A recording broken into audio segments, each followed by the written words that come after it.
ఇక ముఖ్యంగా నేను ఏం చెప్తున్నానంటే ఇక్కడ ఏమంటుంది ఇక్కడ అంటే ఇంజనీరింగ్ కళలో ఫీజుల పెంపై సీఎం రేవంత్ రెడ్డి ఆగ్రహం చెప్పుతూనే కొట్టాలి, మామూలు విషయం కాదు ఇది. రెండోది, ప్రతిసారి ఫీజులు పెంచడంపై అధికారులను ప్రశ్నించినటువంటి ముఖ్యమంత్రి ఖచ్చితంగా ప్రశ్నించాలి. ఫీజుల ఖరారుపై లోతైన శాస్త్రీయ అధ్యయనం చేయాలని చెప్పాలి.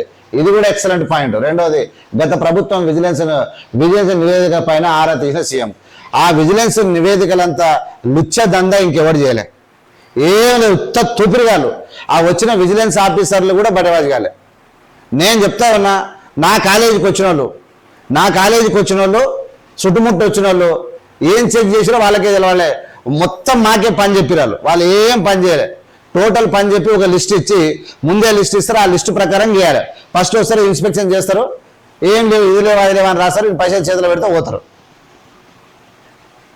అంటే ఇన్స్పెక్షన్ వస్తారు, చూస్తారు, ఫస్ట్ ఇంచులో చూసిరు అది లేదు, కిటికీలు లేవు, అది లేవు, ఏదో ఒకటి భయపట్టించి మొత్తం తప్పులున్నాయని రాస్తానే మొత్తం పైసలు వసూలు చేసుకొని పోయారు.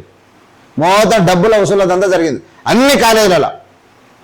ఈవెన్ నాకు 4 కాలేజీలు ఉండే.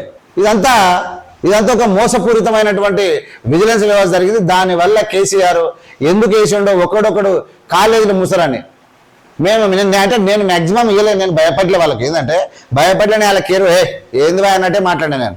ఎందుకంటే చాలా అంటే దానివల్ల ఏమవుతుంది, నేనేమంటున్నా విజిలెన్స్ దాడులు ఎందుకు చేయించారు?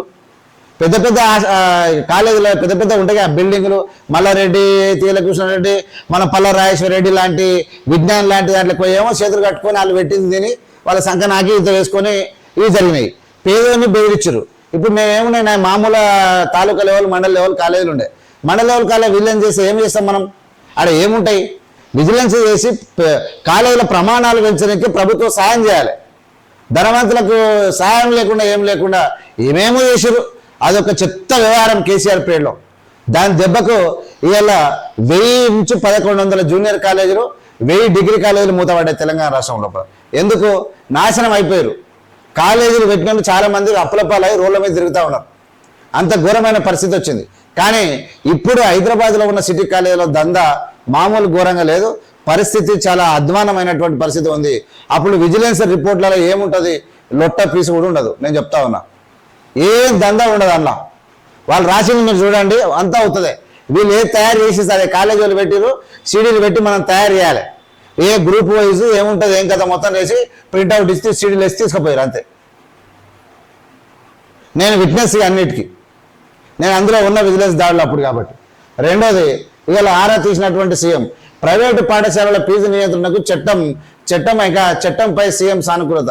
ఇక ఎంత ఘోరం అంటే ఇక శ్రీ చైతన్య నారాయణ నిన్న మొన్న ఆ మేడం మహిళా కమిషన్ తిరుగుతూ ఉంది. ఆ వాసన ఒక తాన పెడతారు. దిల్చూర్ నగర్లో ఓ తాన కిచెన్ ఉంటుంది. ఆ కిచెన్లో ఆడికెళ్ళి వండి 9 గంటలకు వంతరాలు, 9 గంటలకు స్టార్ట్ చేసి 10 గంటలకు వండిపోయి 2 గంటలకు భోజనం పెడితే అది వాన పడుతుంటే చలికి ఆ ఆటోలో వేసుకొని పోతుంటుంది. ఇక ఆడి పోయే 2 గంటల వరకు చల్లగా అయిపోతుంది. పప్పు గిప్పు ఉప్పు ఇంత అందులో పెట్టి ఆ గిన్నెలో పెట్టి వెళ్ళిపోతాడు. ఆ పిల్లలు తినలేక ఆరోగ్యం పాడు చేసుకొని పైసలు కట్టి ఇక అదో ఘోరమైన. ఎండుకాలం అయితే పాసిపోతుంది, చలికాలం చల్లగా అయిపోతుంది, వానకాలం ఎట్లుంటో సప్పగా అయిపోతుంది. మనకు తెలుసు. ఇలాంటి నాసి రకమైన ఫుడ్తోని హాస్టల్ విద్యార్థులు ఆగమైపోతూ ఉన్నారు. ఇక ఇంజనీరింగ్ కాలేజీలు అయితే చూడడానికి బిల్డింగ్ బాగుంటుంది, అంత బాగానే ఉంటుంది. కానీ లోపలికి పోతే పైన పటారం లోన లోటారం ఏమీ ఉండదు. చాలా ఘోరమైనటువంటి పరిస్థితులు ఉన్నది. నేనేమంటున్నానంటే ముఖ్యమంత్రి గారు ఒక 10 కాలేజీలను మీరు సెలెక్ట్ చేసుకొని మీరు విజిట్ చేయండి, సడన్ విజిట్ చేయండి, మంచి అధికారులను ఎంబడి పెట్టుకోండి. వాళ్ళ జాతకం ఇమ్మీడియట్గా పోయేది అడిగే. అందులో ఎవరెవరైతే మెయింటెనెన్స్ చేసే ఉంటారు రౌడీగాలు కొంతమంది, ఆ బౌన్సర్లు కొంతమంది ఉంటారు. వాళ్ళు అడ్మినిస్ట్రేషన్లో మ్యాక్సిమం చిల్లరగాళ్ళు ఉంటారు. వాళ్ళకి ఏం తెలియదు, పెద్దగా ఏముండదు. ఇక వీళ్ళందరూ కలిసి వాళ్ళు ఎట్లా మాఫియా ఉంటారు, వాళ్ళు ఏం చేస్తారు అనేది మీరు గుర్తించండి. విద్యార్థుల ప్రమాణాలు పెంచడానికి మీ ముందరనే వాళ్ళ స్కిల్స్ టెస్ట్ చేయండి. వాళ్ళకి ఏం చదువు చెప్తారు. అసలు BTech complete, those who completed their BTech also even they are unable to introduce themselves in English. They are unable to create something a new way. Why? ఏం నేర్పుతారు వాళ్ళు? వాళ్ళకే రా అందులోకి సర్టిఫికేట్లు కొని ఇలా పెట్టేటువంటి పరిస్థితికి వచ్చింది.